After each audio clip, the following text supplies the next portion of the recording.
బలిసి బయటకు వచ్చినాయి. ఆ బలిసిన ఆవులను ఈ బక్కటి ఆవులు మింగేసినాయి. ఎట్లా చెప్పాలి దాని అర్థం? అది యోసేపుకి ఇవ్వబడిన ఫరో యొక్క కళ. దాని భావం ఎట్లా చెప్పాలి చెప్పండి? దానికి వివేచన కావాలి, దేవుని ఆత్మ కావాలి. దేవుడు బయలుపరిస్తే యోసేపు చెప్పాడు. బలిసిన వెన్ను లేడు, పీల వెన్ను లేడు, పీల వెన్నులు బలిసిన వెన్నులలో మింగి వేసినవి కదా అని ఉంటుంది అక్కడ కలభావం. తర్వాత యోసేపు తెలుసుకొని చెప్తాడు. అలాగా ఇది కొరకు నేను ప్రార్థన చేస్తుంటే ఈరోజు ఉదయము ప్రార్థనలో తీసుకోవాలనుకున్న స్వస్థత కొరకు ఒక చెత్త బండి ఉంది. చెత్త బండి ఈ ఎళ్ళమ్మడి తిరుగుతుంది చూడు, చెత్త పొట్టలో చెత్త పోసుకొని పోతుంది బండి. అట్లాంటి బండిలో కాల్చబడిన జంతువులు, పందులు లాంటివి కాల్చబడినవి మోసుకొని పోబడుతున్నాయి. ఇది ఇచ్చాడు. దాని అర్థం వివేచించుదాం. నాకు తెలియదు, ఇంకా అర్థం తెలియదు, రాసి పెట్టించా. ఎవరి కొరకు ప్రార్థన చేస్తే బలీయంగా ప్రార్థన చేయాలి. కన్నీటితో ప్రార్థన చేస్తే వెంటనే వచ్చేస్తుంది. అది ప్రార్థనలో మర్మం. అది దేవుని ఆత్మ పూర్ణత ఉన్నోళ్ళకే తెలుస్తుంది. కానీ వివేచన అవసరం. దాని అర్థం తెలియదు. తర్వాత చెప్తాను. వాక్యం చదువుకుందామనండి. వాక్యాన్ని చదువుదాం. బైబిల్ గ్రంథములో ఆమోసు గ్రంథం 7వ అధ్యాయము. ఆమోసు గ్రంథం 7వ అధ్యాయము 7వ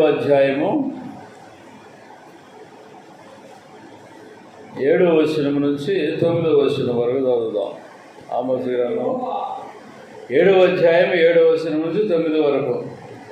మరియు యెహోవా తాను మట్టపు గుండు చేత పట్టుకొని గుండు పెట్టి చక్కగా కట్టబడిన ఒక గోడ మీద నిలవబడి ఇట్లు దర్శన రీతిగా నాకు కనపరచను. యెహోవా, ఆమోసు నీకు కనబడుస్తున్నదేమని నన్ను అడుగుగా, మట్టపు గుండు కనబడుతున్నదని నేను అంటిని. అప్పుడు యెహోవా సెలవిచ్చినది ఏమనగా, నా జనులకు ఇజ్రాయేలీలు మధ్యను మట్టపు గుండు వేయబోతున్నాను. ఇకను వారిని దాటిపోను. ఇస్సాకు సంతతి వారు ఏర్పరిచిన ఉన్నత స్థలంలో పాడైపోవును. ఇజ్రాయేలీల ప్రతిష్ఠిత స్థలములు నాశనమగును. నేను ఖడ్గము చేత పట్టుకొని యెరోబాము ఇంటి వారి మీద పడుదును అని ఈ విధంగా ఇది 7వ వచనం నుంచి 9వ వచనం వరకు ఉన్నదండి. దేవునికి స్తోత్రములు. మట్టపు గుండు దేన్ని చూపిస్తుందంటే కొలతను చూపిస్తుంది. కొలత. టాపీ మేస్త్రి ఏం చేస్తాడు? జనరల్గా మట్టపు గుండుని పట్టుకొని గోడని చక్కగా గోడ అనేది కట్టబడుతుందో లేదోనని వంకర లేకుండా గోడ అనేది కట్టబడటానికి మట్టపు గుండు వాడతాడు. తోకమన్నాడు. దాన్ని ఏమంటారంటే సరి చూసుట కొరకు మట్టపు గుండుని వాడుతాడు టాపీ మేస్త్రి. 119వ కీర్తనకి వెళ్దాం. చూడండి, దేవుని వాక్యం ఏం చెప్తుందంటే, ఇప్పుడు నీ విశ్వాసాన్ని పరీక్షించాలి. అక్కడ ఇజ్రాయేలీల యొక్క విశ్వాసాన్ని పరీక్షించడానికి దేవుడు మట్టపు గుండు వాడాడు. క్రైస్తవుని విశ్వాసం పరీక్షించడానికి కూడా దేవుడు మట్టపు గుండునే వాడతాడు. నీ యొక్క విశ్వాసాన్ని పరీక్షించాలి, నీ నడతను పరీక్షించాలి, నీ ప్రవర్తనను పరీక్షించాలి, ఆ వాక్యం యొక్క తీర్పును ఆహ్వానించాలి. దేవుడు ఎంత చెప్పినా నేను వింటలేదు, ఉపవాసం మానేయి అన్నట్టుగా ఆయన ఉన్నాడు. వింటలేదు, నా మీదకి తీర్పు పంపాడు. ఏంటి తీర్పు? ఒళ్ళంతా చిన్న కురుపులు లాంటివి వచ్చినాయి. అవి మానిపోవడం నల్ల మచ్చల్లాగా అయిపోయినాయి. కొంచెం కంట్రోల్లోకి వచ్చాం. కొంచెం ఆహారం లైట్గా పుచ్చుకుందాం అంటే అన్నం కాదు, ఈ ఇడ్లీ కానీ దోశలు కానీ ఏమన్నా సాయంత్రం పూట తీసుకుందాం. మధ్యాహ్నమేమో ఆ గట్కపాడు ఏదో ఉంటుంది కదా, అంబలి, మన ఖైదలు, లేకపోతే కొర్రలు, అండు కొర్రలు, సామలు, ఊదలు, అరికలు, వీటితో చేసిన పిండితో చేసిన గటక మధ్యాహ్నం 3 గంటలకు తీసుకొని రాత్రులు ఇడ్లీయో దోశో లేకపోతే ఏదన్నా బిస్కెట్టో తినేసి కాలం వెళ్ళబుచ్చుదామో అనుకుంటున్నాను. దేవుడు నన్ను దండించాడు. లేకపోతే ఈ యొక్క బాడీలో కురుపులు ఏంటి, దొరలు ఏంటి నాకు అర్థం కాల. కొన్ని ఊళ్ళు వెళ్తే గోధుమ రొట్టెలు పెడుతున్నారు కొందరు. ఈ బెంజమిన్ బ్రదర్ ఏం చేసిండంటే గోధుమ రొట్టెలు పెట్టండి అయ్యగారికి అన్నాడు. అంతేనా బ్రదరు? ఆయన 3.5-4 గోధుమ రొట్టెలు పెట్టిండు. మరుసటి దినం నాకు చాలా కడుపు నొప్పి వచ్చింది. కారణం ఏంటంటే అది బంకలాగా ఉంటుంది కనుక అరగదు. ఒక్క రొట్టె తింటేనే నొప్పి వస్తుంది, గొంతు దగ్గర మెలి పెడుతుంది. పొట్టలో అది అరగకపోతే గొంతు దగ్గర మెలుస్తుంది. అందుకని ఆహారాన్ని గ్రామాల్లోకి ఒకవేళ 3 గంటల తరుణానికి వస్తే జొన్న రొట్టె సరిపోతుంది. ఇది అవసరం లేదు ఎవరన్నా సహాయం చేయాలంటే. లేకపోతే నా ఆహారం నేను ఎన్నుకుంటాను. నాకు సత్తా ఉంది, ఎక్కడికి పోయినా నాకు అవసరమైన ఆహారాన్ని తీసుకోవడానికి. దేవునికి స్తోత్రములు. ఏ పని చేయండి, నన్ను బలవంత పెట్టకండి ఏ ఆహారం విషయంలో. నేను ఒక ఇంటికి వెళ్ళాను నిజామాబాద్లో. ఆయన ముసలం ఏమంటుంది, ఎంత అన్నం తినయ్యా అంటుంది. అన్నం నువ్వు ఎంత పెట్టినా నేను తింటా, ఎందుకంటే షుగర్ పెంచుకోవటానికి, తొందరగా దేవుని దగ్గర పోవటానికి. షుగర్ పెరిగితే పాటలు పనిచేయవు, కిడ్నీలు పాడైపోతాయి. 30 ఏళ్ళు అయింది నాకు షుగర్ వచ్చి, మధుమేహం వచ్చి 30 ఏళ్ళు అవుతుంది. సీనియర్ నేను. కిడ్నీలు పాడైపోతాయి. షుగర్ పెరగటం వలన రింగ్ వామ్స్ వచ్చి బాడీ మీద దొరదలు వస్తాయి. భవిష్యత్తు దొరదలకు కారణం రింగ్ వామ్ ఏర్పడినట్టు చిన్నగా వస్తాయి. బాడీ అంతా వస్తే అల్లకల్లోలం అయిపోయింది వాతావరణం. అందులో నేను వేసుకుంటున్న మందులు ఉన్నాయి, చూపిస్తా చూడు. నా దగ్గర మందులు ఉన్నాయి, హోమియోపతి. చూసారా? తెలుసు. ఆయన మింగుతుంటే అగ్ని బయటకు వస్తుంది, నిప్పులు సెగ బయటకు వస్తుంది. దానివల్ల ఈ యొక్క బాడీ వ్యవస్థ అంతా తారుమారైంది. అయినను ఆహారం ఎక్కువ తీసుకోను. 80 ఏళ్ళు వరకు జీవించి దేవుని పరిచయం చేయాలన్నా, 70 ఏళ్ళ దాకా జీవించి దేవుని పరిచయం చేయాలన్నా ఆహారం ఎక్కువ తీసుకోవద్దు. తక్కువ తీసుకుంటే ఎక్కువ రోజులు జీవిస్తారు. ఆరోగ్యవంతమైన బలమైన ఆహారం పుచ్చుకోవటం వల్ల అది జరుగుతుంది. దేవునికి స్తోత్రములు. నన్ను కూడా తూకం వేస్తున్నాడు దేవుడు. ఇచ్చాడు, నేనేమడిగానో అది ఇచ్చాడు.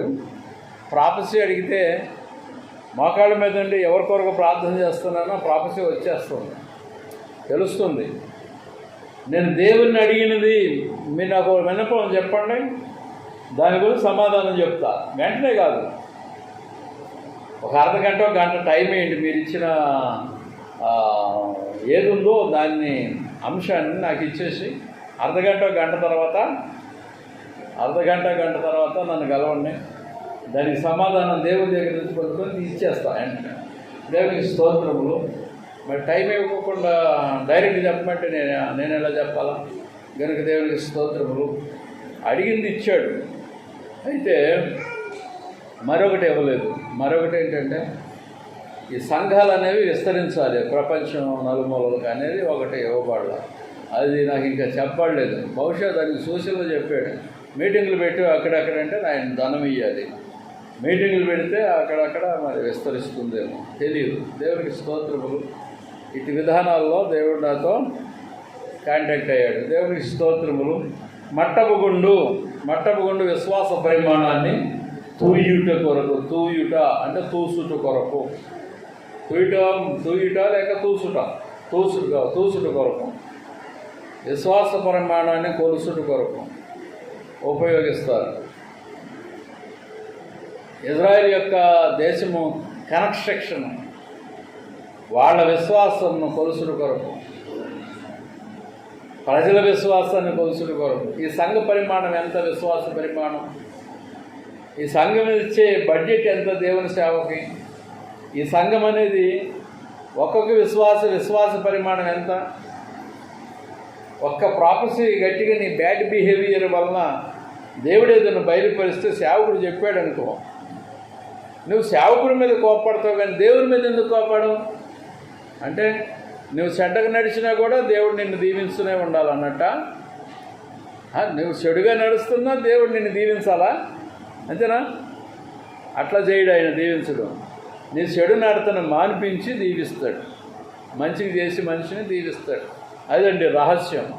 కనుక దేవుని వాక్యం బోధిస్తుంది ఏంటంటే, మనల్ని సరిచేసి దేవుడు మనల్ని వాడుకుంటాడు. నన్ను సరిచేయకుండా దేవుడు వాడుకోడు. ముందు నా చెడు ప్రవర్తన ఏదన్నా ఉంటే దాన్ని మొత్తం తీసేసి సరిచేసి క్లియర్ చేసి నా విశ్వాస పరిమాణాన్ని పెంచి నన్ను సేవలో వాడతాడు. కానీ ఆయనకి ఇష్టమైన రీతిలో వాడతాడు, కానీ నాకు ఇష్టమైన రీతిలో ఆయన నడవడు. ఆయనకు అవసరం లేదు. నాకన్నా తిండి కావాలి, బట్టలు కావాలి, ఇల్లు కావాలి. దేవునికి ఎందుకు అవి కదా? దేవుడు ఇలాంటి గుడిలో ఉంటాడా? ఈ 4 గోడల మధ్య గుడిలో? ఆకాశం మహాకాశములు పట్టణ అసఖ్యమైన వాడు, నాకు అసఖ్యమైన వాడను నేను. నీ 4 గోడల మధ్య నువ్వు కట్టిన గుడి నాకు ఏ పాటిది? యెరూషలేము ఆలయం అన్నాడు దావీదుతో. అందుకనే నీ విన్నపం వింటాను, అయితే నా మహిమను ఆలయంలో ఉంచుతాను అన్నాడు. అంతవరకే. అయితే ఈ గుడి గోడల మధ్యలో దేవుడు ఉండడు. గొండె గుడిలో దేవుని యొక్క నివాసం ఉంటుంది అన్నాడు. మన యెరూషలేము పట్టణము మధ్య ఆలయంలో దేవుని నివాసం ఉంటుంది అన్నాడు. కానీ సంఘం మధ్య దేవుని నివాసం ఉంటుంది అన్నాడు. అయితే దేవుడు ఎక్కడ నివసిస్తాడు? అయితే చూడండి, ఇలాంటి స్థలాల్లో ఆయన నివసించడానికి వీలుంటుంది. ఇక్కడ చూడండి, మన విశ్వాసాన్ని సరిచేయాలి. నీ విశ్వాస పరిమాణం ఎంత? నువ్వు వాక్యం చెప్పాలనుకుంటున్నావు. ఇప్పుడు బలమైన శోధన వస్తే వాక్యం చెప్తూ పారిపోతావుగా. ఇప్పుడు బలమైన శోధన వస్తే, చంపేసే శోధన వచ్చిందనుకో, మనిషిని చంపే శోధన, నిలబడతావా పారిపోతావా? దేవుని వాక్యం చెప్పేనేమో అక్కడగా అది కావాలా దేవునికి? అది విశ్వాస పరిమాణం. ప్రాణం పెట్టబడుతుంది అక్కడ. వాక్యం చెప్పేవాళ్ళు ఒక టైం వస్తే ప్రాణాలు పెట్టబడుతుంది, దేవుని కొరకు పడుతుంది. కనుక దేవునికి స్తోత్రములు. నిన్ను దేవుడు సరి చేసిన తర్వాతే ఆయన నీకు పిలుపునిచ్చి నిన్ను వాడుకుంటాడు. దేవునికి స్తోత్రములు. విశ్వాస పరిమాణమును కొలుసుటకు మట్టపుగుండును వినియోగిస్తున్నాడు. 119వ కీర్తనలో 9వ వాక్యం చదువుదాం. ఇక్కడ ఏమంటాడంటే, యవనస్తులు దేని చేత తమ నడత శుద్ధిపరుచుకొందురు. యవనస్తుడివి లేక యవనస్తురాలివి, దేని చేత నడత శుద్ధి అవుతుంది? దేవుని వాక్యమును బట్టి దాన్ని జాగ్రత్తగా చూసుకునేట చేతనే కదా. వాక్యాన్ని బట్టి జీవితాన్ని సరి చేసుకోనాలని చెప్పబడుతుంది, శుభ్రపరుచుకోవాలి. కానీ దేవుని మీద కోపపడటం ఏంటి? దేవుడు నన్ను గురించి ఆయన వ్యతిరేకంగా మాట్లాడటం ఏంటి? నేను గొప్పగా పాట పాడతాను, గొప్పగా ప్రసంగం చేస్తాను, గొప్పగా ప్రార్థన చేస్తాను, గొప్పగా భక్తి చేస్తాను, దర్శనం భాగాలు ఇస్తాను, వారం చర్చికి వస్తాను, అన్నీ బాగానే ఉన్నాయి. కానీ కొంత పొలిపిండి ఉంది జీవితంలో. అందుకని ఆ పొలిపిండిని తీసివేయాలంటే దేవుడు బెదిరిస్తాడు, గద్దిస్తాడు. ఎన్నిసార్లు చెప్పినా వినకపోతే చెంపదెబ్బ కొడతాడు, గట్టిగా లాగి లెంపకాయ కొడతాడు. ఎన్నిసార్లు చెప్పినా వినకపోతే, గద్దించినా వినకపోతే పడిపోతావు, నడువు నొప్పి వస్తుంది. అవునా? పడిపోతావు, దెబ్బలు తగులుతాయి. కనుక దేవునికి స్తోత్రములు. వాక్యం చేత నడత శుద్ధి అవుతుంది. 17వ వాక్యం తర్వాత ఏమన్నాడు? నీ సేవకుడైన నేను బ్రతుకున్నట్లు నా ఎడల నీ దయారసము చూపుము.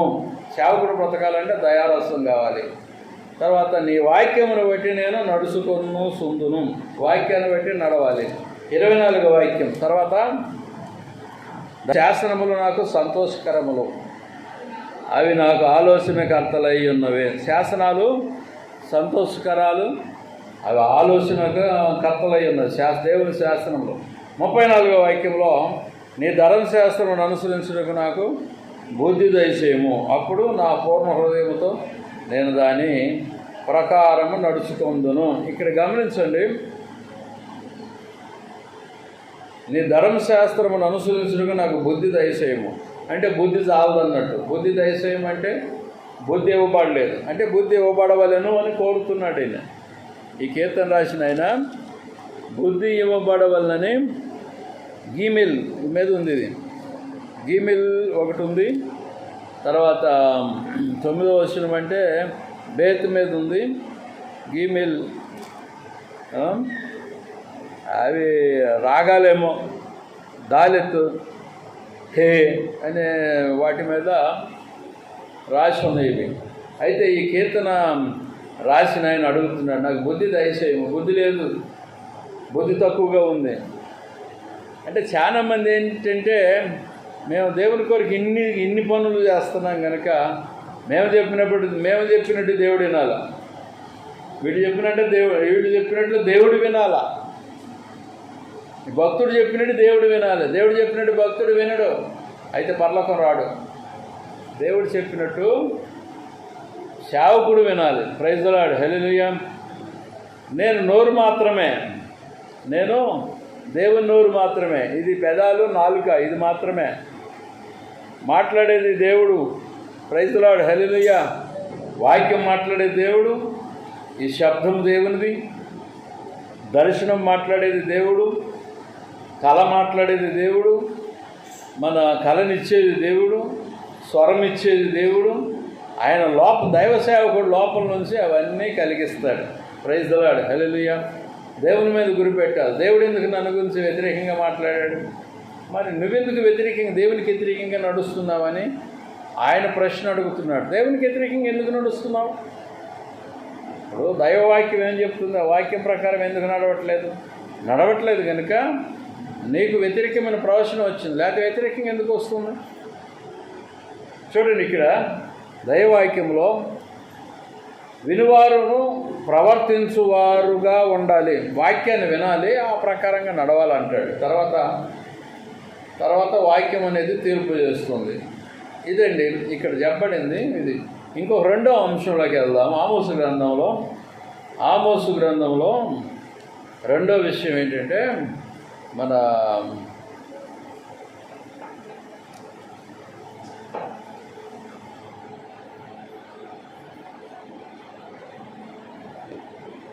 ఆమోసు గ్రంథంలో 7వ అధ్యాయంలో 10వ వాక్యం నుంచి 17వ వాక్యం వరకు 20 నిమిషాల టైం. ఇక్కడ చూడండి, అమజ్య గురించి రాయబడుతుంది ఒకటి. అమజ్య విగ్రహారాధికుడు. చూడండి, 10వ వచనం నుంచి 17వ వచనం వరకు మీరు చదువుకోనండి. అయితే నేను కొన్ని విషయాలు ఆ వాక్యాల మీద చెప్తాను, తక్కువ టైం ఉంది. చూడండి, వీలు పెడితే రెఫరెన్సులు చదువుకోవచ్చు, లేకపోతే లేదు. అమజ్య విగ్రహారాధికుడు. ఆయన అమజ్య అనేవాడు మనుషుల చేత ఏర్పాటు చేయబడిన, అంటే యెరొబెయాము చేత ఏర్పాటు చేయబడిన నియమితుడు, అంటే యాజకుడు అన్నట్టు. ఇతడు విగ్రహారాధనని చేయటం కాదు, విగ్రహాలకి పూజ చేయటం అనేకులను పురుకొల్పుతుంటాడు. 1వ రాజులు 12వ అధ్యాయం 25 నుంచి 33వ వాక్యం వరకు మీరు చదువుకోనండి. అయితే ఇతడు అహరోను సంతతి వాడు కాడు ఈ అమజ్య. వృత్తాంతములో 13వ అధ్యాయం 9వ వాక్యము గమనించండి. ఈ బ్రతుకు తెరువు కొరకు కొందరు బోధకులు దేశం మీద బయలుదేరుతారు, బ్రతుకు తెరువు బోధకులు. ఈ ఆమోసుని దేవుడు ఏర్పాటు చేసుకున్నాడు. దేవుడు ఏర్పాటు చేసుకున్న సేవకుడిని దేవుడు కానుకల చేత పోషిస్తాడు. అర్థం కదా? దేవుడు కానుకల చేత పోషిస్తాడు. దీనికి మీకు ఒక విషయం ఏంటంటే, మీకా గ్రంథంలో 3వ అధ్యాయం 10-11 వాక్యాలు చదువుకుందాం. మీకాలో 3వ అధ్యాయము 10-11 వచనాలు తీసిన వారు చదవండి. మీకా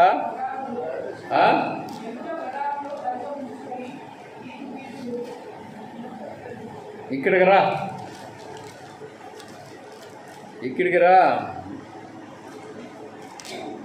3వ అధ్యాయము 10వ వాక్యం 11వ వాక్యం. 10వ వాక్యం, నరహత్య చేయడం చేత సీయోనును మీరు కట్టుదురు, దుష్టత్వము జరిగించుట చేత యెరూషలేమును మీరు కట్టుదురు.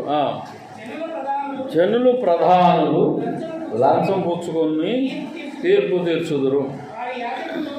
వారి యాజకులు కూలికి బోధింతురు.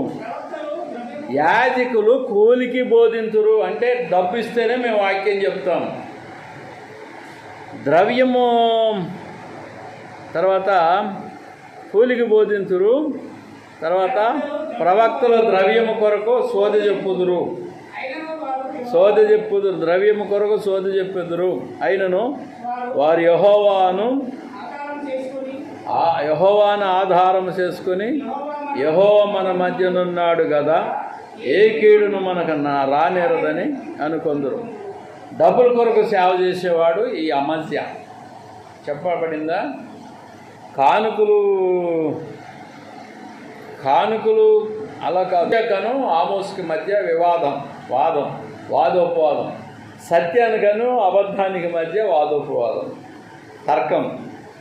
ఏంటి? అమస్యను విగ్రహానికి యాజకుడు అమస్య, ఆమోస్ ప్రవక్తను దేవునికి ప్రవక్త. వాళ్ళిద్దరి మధ్య ఏంటి తేడా అంటే, కొందరు ద్రవ్యము కొరకు సోది చెప్పడం అంటే ఏంటి? ప్రవచనం అంటే అర్థం ఏంటి? భవిష్యత్తును చెప్పుట. ఇక్కడ సోది అని చెప్పాడు. ఈ సోది ఎవరు చెప్తున్నారు? అమస్య చెప్తాడు. మన ఈ యొక్క ప్రవచనం అనేది ఎవరు చెప్తారు? ఆమోస్ చెప్తాడు. ప్రవచనాన్ని ఆమోస్ చెప్తాడు. 2 రాజుల గ్రంథంలో 4వ అధ్యాయంలో ఆమోసు దేవుని చేత పంపబడినవాడు. కానుక వీరి జీవనము కానుక. అయితే 1 సమూయేలు 9వ అధ్యాయం 7-8 వచనాల్లో గమనిస్తే, 1 సమూయేలు 7వ అధ్యాయము 9వ అధ్యాయము 7-8 వచనాలు. అందుకు సౌలు 9వ అధ్యాయం 7-8 వచనాలు. అందుకు సౌలు మనం వెళ్ళు నెడల ఆ మనిషికి ఏమి తీసుకొని పోదాము? మన సామగ్రిలో నుండి భోజన పదార్థంలో సరిపోయినవి. ఆ దైవజనుడు అంటే సమూయేలు అన్నట్టు. ఆ దైవజనుడికి బహుమానం తీసుకొని పోవటకు మనకేమీ లేదు అని తన పనివానితో చెప్పి, మన యొద్ద ఏమి ఉన్నదని అడగగా, వాడు సౌలుతో చిత్తగించుము, నా యొద్ద పావుతులము వెండి కలదో. మనకు మార్గము చెప్పినందుకై దాన్ని ఆ దైవజనునికి ఎత్తునను. మార్గము తెలియజెప్పినందుకై అంటే ప్రవచనం చెప్పినందుకై, ఈ మార్గంలో వెళితే నీ గాడిదలు దొరుకుతాయని సౌలుకు చెప్పాడు. అందుకే అక్కడ ఉన్న పావుతులము వెండి ఉంది వాళ్ళ దగ్గర. అది సమూయేలుకు బహుమానం ఇచ్చేసాడు. ఇది కానుక. ఇది సమూయేలు యొక్క జీవనం. అయితే 2వ రాజులు 4వ అధ్యాయంలో 8-10 వాక్యం. 2 రాజులు 4వ అధ్యాయము 8-10 వాక్యంలో ఏముందంటే, కూర్చొని చదువు బ్రదర్, కూర్చొని చదువు. ఒక దినమందు ఎలీషా షూనేము పట్టణమునకు పోగా గనురాలైన ఒక స్త్రీ భోజనమునకు రమ్మని అతని బలవంతము చేసిన కనుక అతడు ఆ మార్గమున వచ్చినప్పుడల్లా ఆమె ఇంట భోజనము చేస్తూ వచ్చును. కాగా ఆమె తన పెనిమిటిని చూసి, మన యొద్దకు వచ్చుతూ పోతున్నవాడు భక్తిగల దైవజనుడని నేను ఎరుగుదును. కావున మనం అతనికి గోడ మీద ఒక చిన్న గది కట్టించి అందులో అతని కొరకు మంచము, బల్ల, పీట, దీపస్తంభము నుంచుదుము. అతడు మన యొద్దకు వచ్చినప్పుడల్లా అందులో బస చేయవచ్చునని చెప్పాను. దేవునికి స్తోత్రములు. ఇదండి ఇక్కడ భోజనమునకును బసకను ఎలీషాకి ఇక్కడ అవకాశం ఇచ్చిందామ. షూనేమీరాలని ఒక గనురాలు. షూనేము పట్టణపు స్త్రీ అన్నట్టు, గనురాలైన ఒక స్త్రీ అన్నట్టు పేరు రాయబడ్డ, సూనెమీరాలు అంటారు జనరల్గా. అయితే దేవునికి స్తోత్రాలు. ఇందులో 2 విధానాలు ఉన్నాయి. 42, 44 వాక్యం కూడా గమనించండి. ఈ 4వ అధ్యాయంలో, ఇదే 2 రాజుల్లో 2వ అధ్యాయం 42. మరియు ఒకడు బయల్షాలీషా నుండి మొదటి పంట బాపత యవల పిండితో చేయబడిన 20 రొట్టెలను, క్రొత్త గోధుమ వెన్నులను కొన్ని పండ్లను తీసుకుని వచ్చి దైవజనుడైన అతనికి కానుకగా ఇయ్యగా, అతడు జనులు భోజనము చేయుటకు దాన్ని వడ్డించుమనెను. అయితే అతని పనివాడు 100 మందికి వడ్డించుటకు ఇవి ఎంతవని చెప్పగా, ఇతడు వారు తినుగా మిగులునని యెహోవా సెలవిస్తున్నాడు గనుక జనులు భోజనము చేయుటట్లు వడ్డించుమని మరలా ఆజ్ఞ ఇచ్చెను. పనివాడు వారికి వడ్డింపగా యెహోవా సెలవిచ్చినట్లు అది వారు తినిన తర్వాత మిగిలిపోయాను. ఇక్కడ గమనించండి, ఆహారం తీసుకొచ్చి ఎలీషా స్వాధీన పరిస్థితి ప్రజలకు పెట్టమన్నాడు. ఇది జరిగేది. కానుక అనేది దైవజనుడికి ఇవ్వబడుతుంది. అది వారి జీవనం, వారి ఇంకా ప్రజలకు కూడా దాన్ని ఇస్తారు. పూర్వకాలము ప్రవక్తలకు స్కూళ్ళు ఉండే, ప్రవక్తల శిష్యులు స్కూళ్ళు. దేవునికి స్తోత్రాలు. ఈ రోజుల్లో అబద్ధమైన దైవజనులు ఉన్నారు, నిజమైన సేవకులు ఉన్నారు. నిజమైన సేవకులు కానుకల ద్వారా జీవిస్తారు. అబద్ధమైన వాళ్ళు కేవలము సోది చెప్పి ధనాన్ని సంపాదించుకుంటారని అక్కడ రాయబడింది. ధనం కొరకు సోది చెప్తారు కొందరు, ప్రవచనాలు చెప్తారని ఒకటి. యామోస్కను అమజ్యాకు మధ్య కొట్లాట. నిజమైన వారు అబద్ధమైన వారిని ఒప్పుకోరు, వాళ్ళతో వాదం జరుగుతుంది. 1 కొరింథీ 9వ అధ్యాయం 7వ వాక్యం ఏం బోధిస్తుందంటే,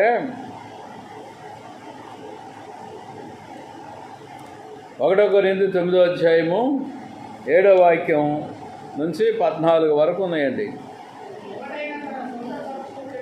ఎవడైనా తన సొంత ఖర్చు పెట్టుకొని దండులో కొలువు చేయినా,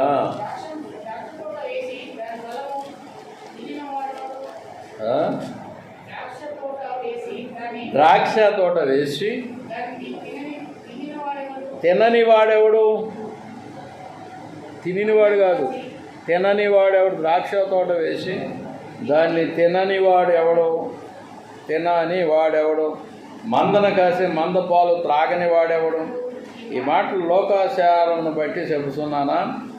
ధర్మశాస్త్రం కూడా వీటిని చెప్పుతున్నది కదా. త్రొక్కుతున్న ఎద్దు మూతికి సిక్కము పెట్టవద్దు అని మోషే ధర్మశాస్త్రంలో వ్రాయబడి ఉన్నది. దేవుడు ఎడ్ల కొరకు విచారిస్తున్నాడా? కేవలం మన కొరకు దీన్ని చెప్తున్నాడా? మన కొరకే కదా ఈ మాట వ్రాయబడిను. ఏలైనగా దున్నువాడు ఆశతో దున్నవలెను, కళ్ళము త్రొక్కించువాడు పంటలో పాలు పొందుదునను ఆశతో త్రొక్కింపవలను. మీ కొరకు ఆత్మ సంబంధమైనవి మేము విత్తి ఉండగా మీ వలన శరీర సంబంధమైన ఫలములు కోసుకుంట గొప్ప కార్యమా? ఇతరులకు మీ పైన ఈ అధికారంలో పాలు కలిగిన ఎడల మాకు ఎక్కువ కలదు కదా. అయితే మేము ఈ అధికారమును వినియోగించుకొనలేదు, ఏ అభ్యంతరమైనను కలుగజేయకుండుటకై అన్నిటినీ సహిస్తున్నాము.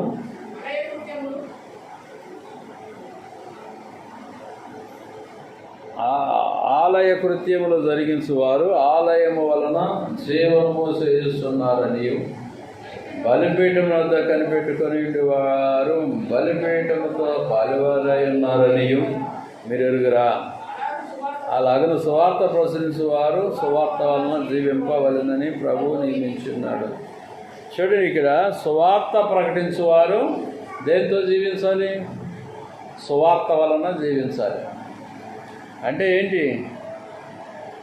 వీళ్ళందరూ ధనము కానుక ఇచ్చి సమయాలకి ఇచ్చినట్టుగా, మన పౌలు గారికి కొంత అమౌంట్ ముట్ట చెప్పినట్టుగా, ఇంకా పేతురు తదితర శిష్యులు ఎదుట ధనాన్ని పెట్టినట్టుగా, ఈ యొక్క నిజమైన ప్రవక్తలు కానీ నిజమైన సేవకులు కానీ వాళ్ళ జీవనం ఏంటంటే కానుకలో. ఏమన్నాడు? కానుకలతో వాళ్ళు బ్రతుకుతారండి. సువార్త చేసి వాళ్ళు బ్రతుకుతారు. ధనం కొరకు సోది చెప్పుతూ ఉంటుంది చూడు, అది కూడదు. ఈ అమ్మజేనేమో ధనం కొరకు సోది చెప్పేవాడు, ఏమో దేవుని యొక్క ప్రవచనాన్ని పొంది చెప్పేవాడు. ఫిలిప్పీలు 4వ అధ్యాయం ముగిస్తాను. ఫిలిప్పీలు 4వ అధ్యాయం 15-18 వచనాలు. ఫిలిప్పీలు 4వ అధ్యాయము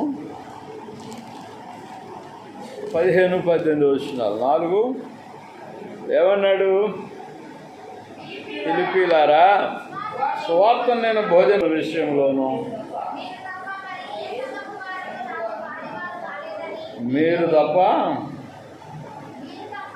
మరి ఏ సంఘపు వారును నాతో పాలువారు కాలేదని మీకే తెలియను. ఏలయనగా తెస్సలోనికలో కూడా మీరు మాట మాటికే నా అవసరము తెలుసులకు సహాయం చేసి నేను ఈవిని అపేక్షించి ఇలాగ చెప్పట్లేదు, కానీ మీ లెక్కకు విస్తార ఫలము రావాలని అపేక్షించి చెప్పుతున్నాను. నాకు సమస్తమును సమృద్ధిగా కలిగి ఉన్నది. మీరు పంపిన వస్తువులు నీ ఎపప్రోదితి వలన పుచ్చుకొని ఏమీ తక్కువ లేక ఉన్నాను అని మనోహరమైన సువాసనయు, అవి మనోహరమైన సువాసనయు, దేవునికి ప్రీతికరమును ఇష్టమునైన యాగమునై ఉన్నవి. ఇక్కడ గమనించండి, ఈ పౌలు గారికి కానీ లేకపోతే నేటి కాలపు దైవజనులకు కానీ ఈ ధనం అనేది ఎవరిస్తారు? కానుకలు ఎవరిస్తారు? ప్రజలు, విశ్వాసులు ఇస్తారు. వాటి వలన వారు జీవిస్తారని బైబిల్ చెప్తుంది. వారు సువార్త చేస్తారు, సేవ చేస్తారు, వాటి వలన జీవిస్తారు. మనలో కొందరికి ఎలా ఉందో చెప్పాలి. ఇక్కడే కాదు, దేశమంతా ఎలా ఉందంటే, నాకు ఎవడు జీతం ఇస్తాడు, నేను సేవ చేయాలంటే జీతం ఇస్తే సేవ చేస్తా, నెల జీతం ఇంత ఇస్తే సేవ చేస్తా అనేవాడు అమర్జ్యాలు. నెలకింత సపోర్ట్ ఇస్తే సేవ చేస్తా, వాడు సేవ చేయడు, సపోర్ట్ తీసుకుంటాడు కానీ సేవ చేయడు. ఆ సపోర్ట్ బంద్ అయింది. ఇప్పుడు వాళ్ళు కూడుకోవట్లేదు. 500-700 మంది అయ్యేసరికి కూడుకోవట్లేదు అంట కదా. కూడుకుంటున్నారా? డబ్బులు ఇవ్వట్లా కదా. సపోర్ట్ బంద్ అయింది. అక్కడెక్కడో దెబ్బ తగిలింది. డబ్బు కొరకు కూడుకుంటున్నారు వాళ్ళు. తప్పు కదా. అదేంటి? అమజ్య అంటారు. అమజ్య, ధనం కొరకు ప్రాకులాడటం అనేది అమజ్య లక్షణం. అమజ్య విగ్రహారాధికుడు. వీడు ధనాన్ని పూజిస్తాడు. అమజ్య ధనాన్ని పూజిస్తాడు, విగ్రహాన్ని పూజిస్తాడు, అనేకులను విగ్రహం వైపు తిప్పుతాడు. అమజ్య. ఆమోస్ ఆ పని చేయడు. ఆమోస్ ఖండిస్తాడు. ఈయన యెరొబోము చేత ఏర్పాటు చేయబడినవాడు అమజ్య అనే యాజకుడు.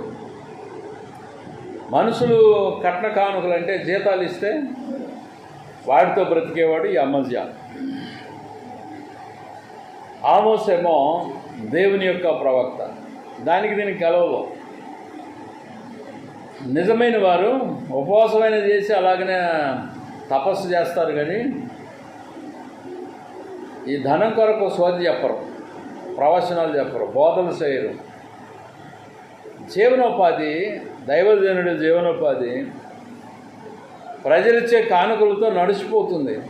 ఎవరో మన ఫండ్స్ ఇవ్వాలనేది ఏం లేదు. దేవుని మీద ఆధారపడటం అంటే అది విశ్వాస జీవితం అన్నట్టు. అయితే దేవునికి స్తోత్రములు. మరొక వచనం చూద్దాం. 2వ దినవృత్తాంతములు 13:9 వాక్యంలో ఈ అమజ్య గురించి 2వ దినవృత్తాంతములు 13వ అధ్యాయము. నేను ఒకసారి నీ బంగారం అంతా ఇచ్చేయి, నేను కారు కొనుక్కుంటాను అన్నాను. డౌన్ పేమెంట్ కట్టి మా కాళ్ళు ఇచ్చిపోయింది. మా అమ్మగారికి ఇస్తే ఆ బీరువాలో పెట్టింది. నేను అమ్ముకోవటమే ఆలోచన, కానీ మనసు లేదు. అమ్మాలని మనసు లేదు బంగారాన్ని. ఈమె పోయి ఏం పుల్ల పెడుతుందో మొగుడికి అని వెయిటింగ్లో ఉన్నా చూద్దామని. ఆ బంగారం అమ్మి డౌన్ పేమెంట్ కడితే కారు ఉంటుండే ఇంట్లో. ఎందుకంటే మేము పెందుకొస్తో శాఖలోంచి వచ్చే కనుక బంగారం నగలు నట్టలు ధరించాం. అది ఆ అమ్మగారు ధరించలేదు కదా. అట్లా ఆ ఉద్దేశంతో ఆమెకు చెప్పే కానీ ఆమెకు బంగారం మీద మనసు ఉంటే నాకేం చేసింది, బంగారం ధరించుకో. మొగుడికి పోయి పుల్లేసింది. వాడు నాకు ఆ బంగారం అంతా డిస్ప్లే చేసుకొచ్చి అప్పగించాను. ఇప్పుడు భార్యాభర్తల మధ్య సీక్రెట్ చూసివా, నీ బంగారాన్ని నిన్ను కాల్చి పడేస్తారు. అర్థమైందా? అది తెలియట్లా బొమ్మకి. నీ బంగారాన్ని నీతో కాలబెట్టేస్తారు. చెప్తున్నాను, బంగారం నాకు ఇచ్చి కారు కొనుక్కో అన్నది 3 లక్షలన్నర వస్తాయి. డౌన్ పేమెంట్ కట్టి ఏదో కారు కొనుక్కోమన్నాళ్ళు. హైదరాబాద్ పోయి ఆ పిల్లగాడికి ఏదో పుల్ల ఇస్తుంది. వాడు నాతో కొడుకు కదా, నాతో బంగారం తీసుకొచ్చి అప్పగించాలన్నాడు. నాది కడుపు తీపి కదా. ఎట్లా అయ్యా బంగారం ఉంచుకోయా అంతే అన్నాం అని తీసుకొని ఇచ్చేసి. బంగారం అమ్మేసి కారు కొంటే కారు క్షేమం, బంగారం అంటే దొంగలు పడతారు. అయితే దేవుడు ఏం చేసాడంటే పిల్లవాడిని మొత్తాడు. ఏమైంది దానిలో బ్రదరు? దేవుడు ఏం చేశాడంటే పిల్లవాడిని జబ్బుతో మొత్తితే వాళ్ళ మనవాడిని, అది నా మనవాడిని, వాళ్ళు హైదరాబాద్ పోయి ఎన్నో లక్షలు ఆ గవర్నమెంట్ ఇచ్చే సొమ్ము సరిపోక, అదే కార్డు ఉంటుంది హెల్త్ కార్డు సరిపోక ఆ యొక్క హాస్పిటల్లో ఉంటే బంగారం అడ్డం పెట్టి అక్కడ మళ్ళీ ఇక్కడ బంగారం అడ్డం వేసి పైసలు తీసుకొచ్చి హాస్పిటల్లో కట్టారు. అదే దేవునికి అప్పగిస్తే ఏమవుతుంది? ఆ మొత్తుడు ఉండదు, ఏముండవు. అర్థం కదా? ఇప్పుడు వాడి మెడలో ఉన్న బంగారాన్ని కూడా తోదపెట్టి ఎన్నో వేలు తెచ్చి కొన్ని అప్పులు కడితే నేనేం చేశానంటే మా అమ్మగారి దగ్గర ఉన్న డ్వాక్రా గుంపు పైసలు తీసి 79,000 కట్టి ఆ బంగారం విడిపించే వడ్డీ ఎందుకు కడుతుందని మళ్ళీ దేవుడు ఏం చేశాడు, మళ్ళీ ఒకసారి మొత్తాడు అప్పలు. కానీ వాడు నిజామాబాద్ హాస్పిటల్లోని 50,000 దాకా కట్టాల్సి వచ్చింది. మళ్ళీ తీసిపోయి ఈ గోల్స్ కాదు, వీళ్ళ నక్లేసింగ్ తీసుకుపోయి బ్యాంకులో కుదపెట్టి 1,20,000 తెచ్చారు. నేను 50,000 ఆయన 50,000 కట్టాలి. మిగతా సొమ్ము ఏమైందో కానీ తెలియదు. 1,20,000 50,000 కడితే వడ్డీ కడితే ఆ బంగారం నెక్లెస్ బయటకు వస్తుంది. అంటే దేవుని సేవ కొరకు అప్పగించడం ఇష్టం లేదు కనుక దేవుడు దాన్ని వేరే దారిన మళ్ళిస్తాడు. నీవు దశం భాగాలన్నీ తినిపడేస్తున్నావు. సంఘం అంతా దశం భాగాలు తినిపడేస్తున్నారు. అర్థం కావట్లా? దేవుని దెబ్బ నీకు తగులుతుంది. ధనం విషయంలో, ఆరోగ్య విషయంలో దేవుడు నేను దెబ్బ కొట్టబోతున్నాడు. 1,00,000 రూపాయలు నీకు ఇస్తే దేవుడు 10,000 రూపాయలు దశం భాగం తెచ్చి దేవుని సన్నిధికి అప్పగించడానికి మనసు లేదు కదా. నీ పిల్లలో లేకపోతే నీ భార్యో లేకపోతే నువ్వు అనారోగ్యం పాలయ్యి ఏ దశం భాగం అయితే నువ్వు దేవుని సన్నిధికి ఇవ్వట్లేదో ఆ దశం భాగం విషయంలో నువ్వు నష్టపోతావు.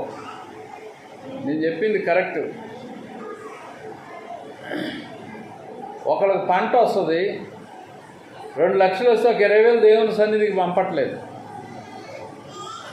తర్వాత ఒకళ్ళ జీతాలు వస్తాయి, 60,000 జీతం వస్తే 6,000 దేవుని సన్నిధికి ఇవ్వట్లేదు. నా మాటలు స్పష్టంగా అర్థమై ఉండొచ్చు మీకు. దశం భాగాలను నువ్వు తీయట్లేదు కనుక వేరే విధంగా నువ్వు నష్టపోతావు. దశం భాగం నీ సొమ్ము కాదు కనుక దాన్ని దేవుని సన్నిధికి పంపవలను. అది దేవుని సేవకు వాడబడాలి. ప్రైజ్ ది లార్డ్, హల్లెలూయా.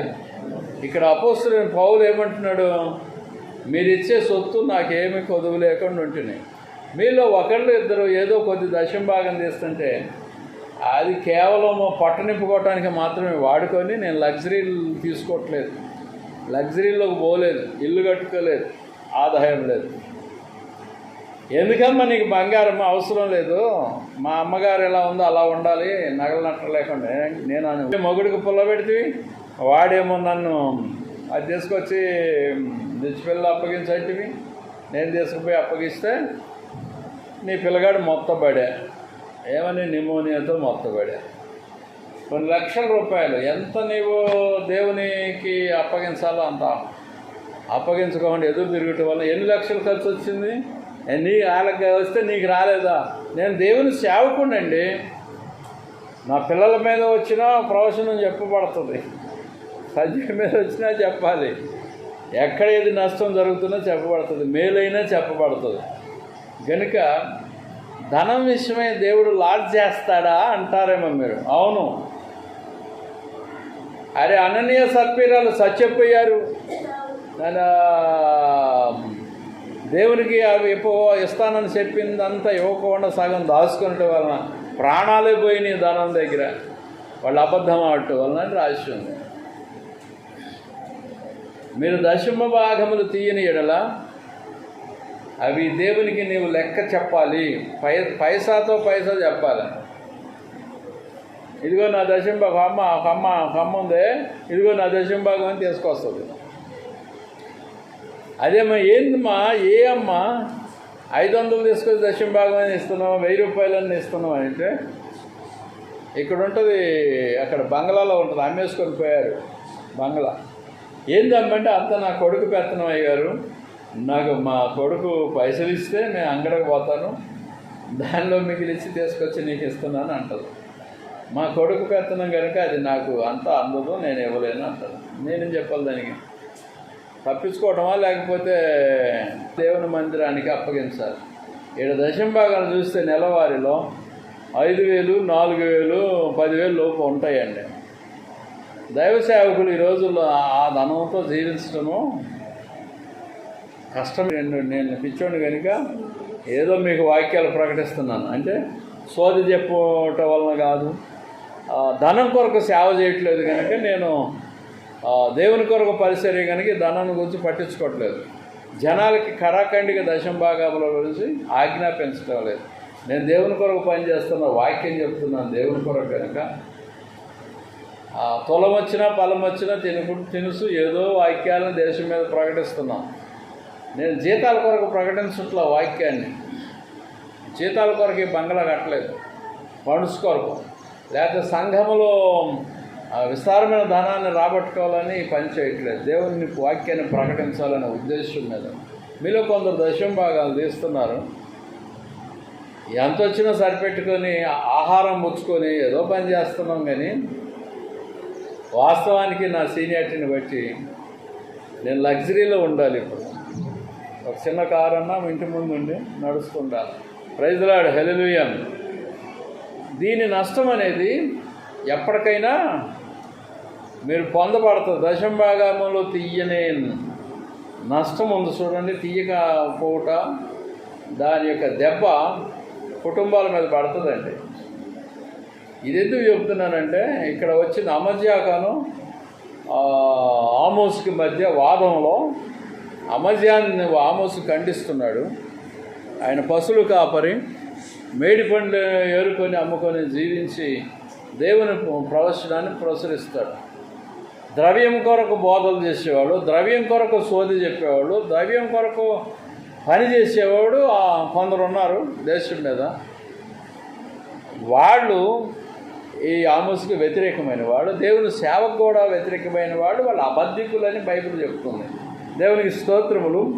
1 రాజులు 12వ అధ్యాయము 25 నుంచి 33 వచనాలు చదివినప్పుడు 1 రాజులు 25 నుంచి 30 వచనాలు, 25 నుంచి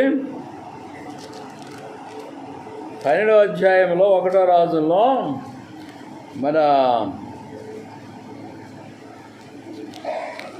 1 రాజులు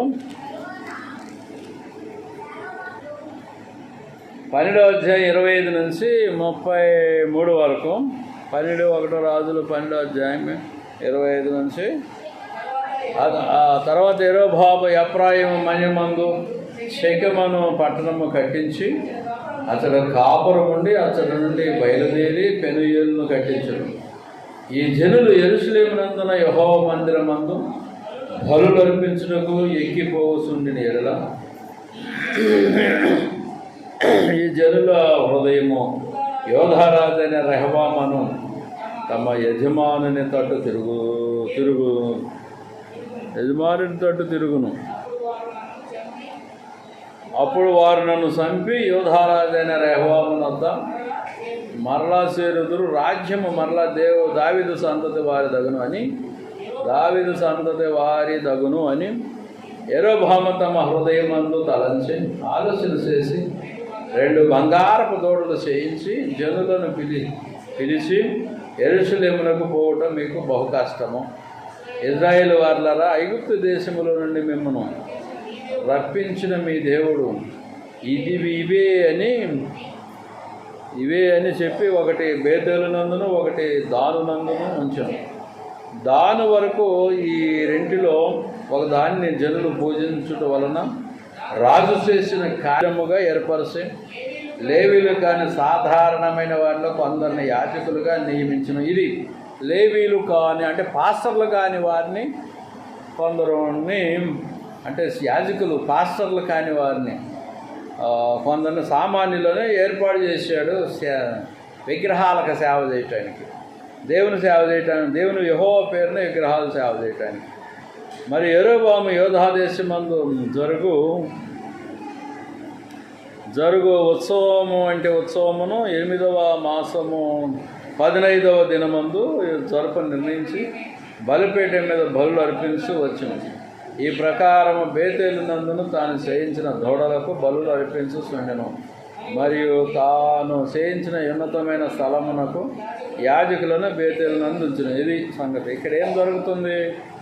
ఒరిజినల్ సేవకులు అబద్ధ సేవకులు కానొస్తున్నారు. ఇక్కడ విగ్రహాలకి సేవ చేసేవాళ్ళు, పూజలు చేసేవాళ్ళు యరొబాము చేత ఏర్పాటు చేయబడ్డారు. అంటే ఈ అమజ్యా తదితరులు. ఆమోస్ అనేవాడు దేవుని చేత ఏర్పాటు చేయబడ్డాడు. అందుకని కష్టించి పనిచేసి దేవుడు ఏది పంపుతాడో దాన్నే తింటూ ఏదో దేవుని పని చేస్తున్నాడు. వీళ్ళేమో మనుషుల చేత ఏర్పాటు చేయబడిన వారు. ఎవరు? ఇక్కడ యరొబాము సేవకులు, యాజకులు, అమజ్యా తదితరులు. అంటే ఈ లోకంలో కొందరు దేవుని యొక్క పనిని సరిగ్గా చేసేవాళ్ళని, కొందరు అబద్ధికులని తెలిసిపోతుంది. జీవనాధారం విషయంలో దేవునిపై ఆధారపడే విశ్వాసంతో సేవ చేసేవాళ్ళు కొంతమంది, దేవునిపై ఆధారపడక మనుషులపై ఆధారపడి పనిచేసేవాళ్ళు కొందరు. అనుకుంటారు నన్ను గురించి ఏమనుకుంటున్నారు? దేవుని పని ఆయన సుఖంగా చేస్తున్నాడు అనుకుంటున్నారు. ఏమి సుఖంగా ఉందండి? దేవుని పని బహు కష్టంగా ఉంది. విశ్వాసం ద్వారా పరిచర్య అనేది బహు కష్టంగా ఉంది. ఒకడేమో ప్లాట్లు ఇస్తే దోసుకుంటాడు, ఇల్లు వాకిలు కట్టుకోకుండా అడ్డం తిరుగుతాడు. అంటే ఆయన దైవజనుడు అవ్వచ్చు, నేనేం చేయాలి? ఆయనలో అలాంటి ఆత్మ ఉందన్నట్టు. అదేమంటే నా సంస్థను నేను డెవలప్ చేస్తున్నాను, సింగపాస్టర్కి నేను ఎలాంటి ఆధారం ఇవ్వలేదు, నా సంస్థను నేను డెవలప్ చేస్తున్నానని ఇక్కడ ఆస్తులను వాళ్ళ సంస్థ పేరుని రాసుకుంటాడు.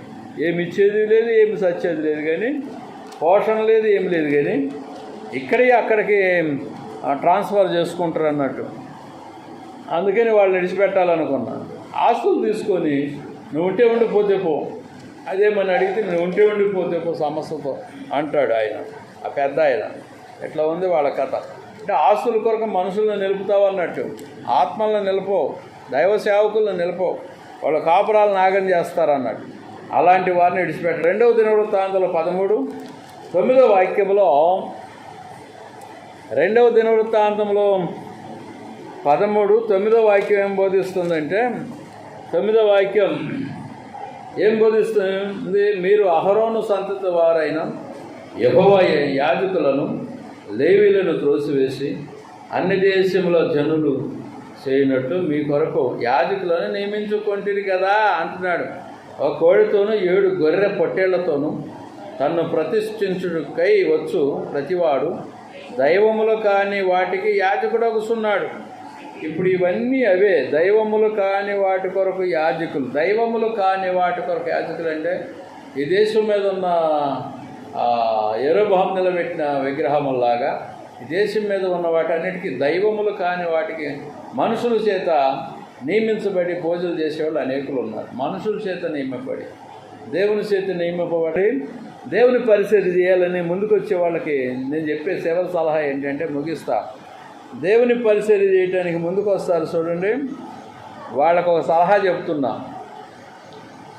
కానుకల ద్వారా ఎక్కడన్నా సంఘాలు కట్టుకొని కానుకల ద్వారా ప్రజలు ఇచ్చే కానుకల ద్వారా జీవించాలనుకుంటే వచ్చి ఎక్కడన్నా సంఘాన్ని స్థాపించుకొని ఇట్లా మందిరం కట్టుకొని అక్కడ సంఘం స్థాపన అయితే సంఘంలో నుంచి వచ్చే ఏదైనా ఆదాయం ఉంటే ఆ విధంగా బ్రతకాలి, దేవుని స్థితి ఏర్పాటులో ఉండి బ్రతకాలని ఆలోచిస్తే వచ్చి సేవ చేయండి. ఎవరన్నా సేవకులుగా అవ్వాలనుకున్నవాళ్ళు, నేను సేవకుడిని అవ్వాలి అనుకున్న వాళ్ళు ఆ పని చేయండి.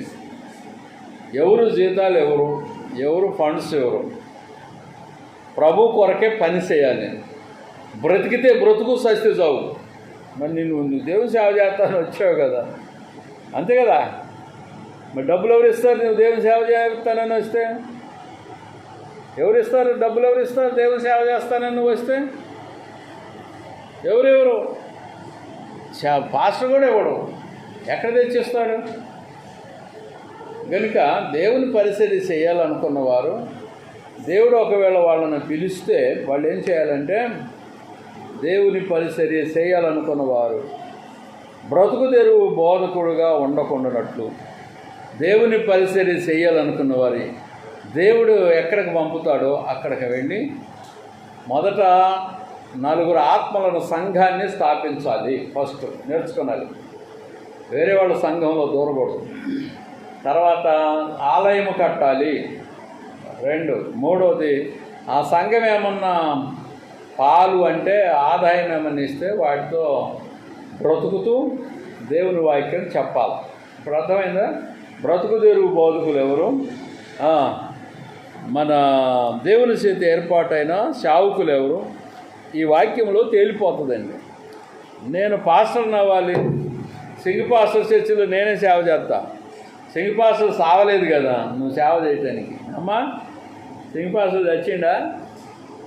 మరి ఎందుకు నేను సేవ చేస్తానని అలా దయ్యపు తలంపు వచ్చింది? ఏ సంజీవ సహజీవనమా? సంజీవ్ సహజీవనం నాకు, కానీ ఒక్కసారి కూడా దొరకడు. ఫోన్లో దొరకడు, ఇప్పుడు దొరికిండు. ఆయన కొడుకు పుట్టిండని కానీ లేదా ఇప్పుడు కూడా దొరకకుండే. చూడు, ఈ యొక్క దేవుని పరిచర్య చేయాలంటే నేను సింగ్ పాస్టర్ చర్చిలో సేవ చేస్తా, ఆయన కొడుకు సేవ చేయట్లేదు కదా, నేను సావలేదు కదండి నువ్వు దీనిలో సేవ చేయాలంటే. నేను కూడా వాక్యం చెప్తాంటే ఎందుకు చెప్తావు? వాక్యం చెప్పేవాడు లేడా? ముందు బ్రతుకు తెరువు కొరకు బోధనే చెయ్యొద్దు. నేను ఇక్కడున్న ప్రియమైన మిత్రులందరికీ చెప్తున్నాను, ఈ మగపిల్లగాళ్ళందరికీ, ఈ ఆడపిల్లలు చెప్పట్ల, ఈ మగవాళ్ళందరూ బ్రతుకు తెరువు కొరకు ఈ వాక్యం చెప్పొద్దు దయచేసి. అర్థం కదా? ఈ అమ్మగారు డ్వాక్రా గుంపులో ఒట్టిగానే ఉందా? ఏమగారు ఇదిగో డ్వాక్రా గుంపులో ఉంటుందమ్మ. నాకు ఏదైనా ఆదాయం ఏదైనా కావాల్సి వస్తే అక్కడ నుంచి తీసుకొచ్చి అప్పగిస్తుంది. దాన్ని అడ్డం వేసి ఏదో కథ నడుపుకుంటున్నా సంజీవ్, నీకు తెలియదు అది మర్మం. ఏదైనా ఎమర్జెన్సీ అయితే అడ్డం వేసి మళ్ళీ కొంచెం కట్టుకుంటే ఏదో నడుపుకుంటున్నాం. కానీ మీరు కంప్లీట్గా నాకు ఆదాయ విషయంలో సహకారం చేయట్లేదు. 2 3 ఉన్న వాళ్ళ పేర్లు చెప్పనులేండి, పేరు చెబితే బాగోదు, ఇతరులు కుళ్ళుకుంటారు. మీరు చేయబెట్టి మమ్మల్ని తిడుతుండే ఆయనని. దశమ భాగాలు ఇచ్చేవాళ్ళు 2 3 ఉన్నారనుకో, వాళ్ళ పేర్లు చెప్పాను అనుకో, మేము ముగ్గురు చేయబెట్టి మమ్మల్ని అందరినీ వాయిస్తుండో వాక్యం చేత అనుకుంటారు వాళ్ళు. అందుకని వాళ్ళ పేర్లు వద్దు. నేను వాక్యం చెప్పాలి అనుకున్న వారికి నేను చెప్పేది ఏంటి, ఇప్పుడు మరలా చెప్తున్నాను ఇంకొక మాట. వాక్యం చెప్పాలి, దేవుడి వాక్యాన్ని, జీవవాక్యాన్ని, సువార్తను ప్రచురించాలి. నేను ఒక దైవజనుడిని, పాస్టర్ని, సేవకుడిని అనుకునే వారికి, లేక వాళ్ళని దేవుడు పిలిస్తే ఒకవేళ పని చేయాలనుకునే వారికి వెళ్ళండి. సెంటర్లో బోర్డుని సెంటర్లో బోధన ఉంది, కామారెడ్డి ఉంది, ఎల్లారెడ్డి ఉంది, పెంట్లో ఉంది, అన్ని సెంటర్లు ఉన్నాయి. అక్కడికి వెళ్ళి ఒక కిరాయిలు తీసుకొని నీకున్న ఆదాయం ఎవరన్నా ఇస్తుంటే దానిలో కిరాయి కట్టుకుంటూ సేవను ప్రారంభించండి మొదట. తర్వాత సంఘాన్ని తయారు చేయండి, ఓడు తిరిగి. తర్వాత ఒక మందిరం కట్టండి. తర్వాత అక్కడ జనం ఏదన్నా తులవ పొలం వేస్తుంటే వాటితో జీవిస్తూ దేవుని పరిచర్య చేయండి. వద్దన్నానా? సేవ చేస్తుంటే దాని బ్రదరు ఇట్లా చేస్తానంటే నేను వద్దన్నానా? మన నిజామాబాద్ దానిలాగా సంఘాల్లో నేను మందిరాలు కడతా, లేకపోతే నేను రేకులు ఇస్తా, డబ్బా రేకులు, లేకపోతే నేను అట్లా చేస్తాను. అది సేవ? అదేం సేవ అండి? నా విశ్వాసుల మధ్య వచ్చి ఆయన చేసే సేవ ఏంటి? కనుక దేవునికి స్తోత్రం. నిజమైన పరిచర్య చేయాలి.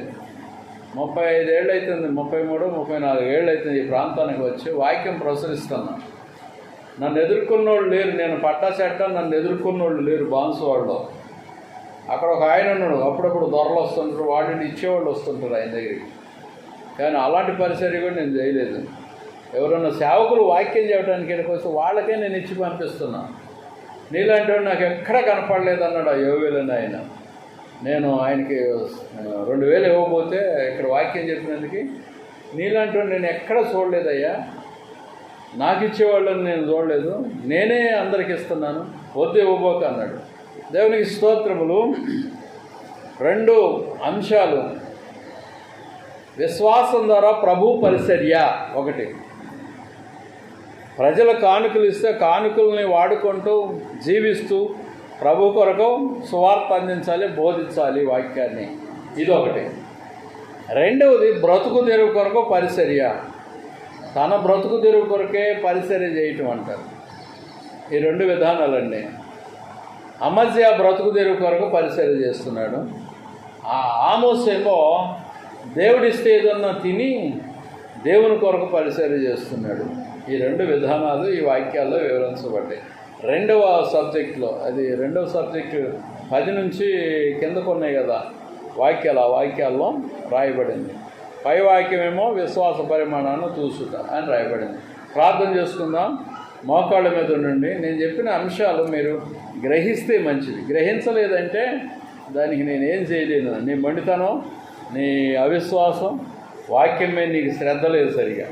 నేను చెప్పే విషయం ఏంటి, ఇక్కడ చెప్పేది ఏంటి, దాన్ని నువ్వు గ్రహించాలి. సేవకుడు ఏం చెప్తున్నాడు, పాస్టర్ ఏం చెప్తున్నాడు, దాన్ని గ్రహించాలి. బ్రతుకు తెరువు బోధకుడు ఎవడు? దేవుని మీద ఆధారపడి సేవ చేసే దేవుడు. ప్రశ్న వేసుకోనండి, మొరటి వారికి కూడా ఈ పదం అర్థమవుతుంది. బ్రతుకు తెరువు బోధకుడు ఎవడు? దేవుని మీద ఆధారపడి సేవ చేసేది ఎవరు?